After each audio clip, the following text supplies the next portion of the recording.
Egunero, egunsentiarekin batera, milioika gazte kalera ateratzen dira euren bizitzari bide bat eman eta etorkizun oparo baten bila borrokatzeko gogoz.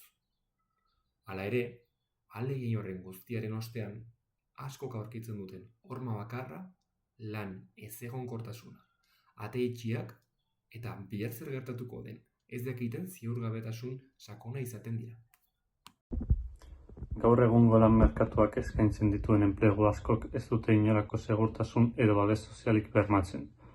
Hilabete bukaerara iristeko balio ez duten soldata apalak, atsedenik garbeko ordutegi amaigabeak eta etengabeko estresa dira gure gizarteko milioika pertsonaren eguneroko errealitate gogor eta isila. Hau ez alda ezina. Etorkizuna gure esku dago.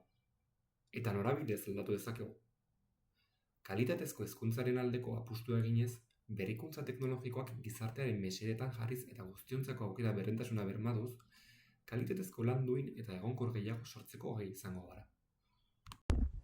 Hazkunde ekonomikoak eta herrialdeen garapenak zori daukate benetako zentzua eta balioa baldin eta gizarteko pertsona guztien bizi kalitatea hobetzeko balio badute.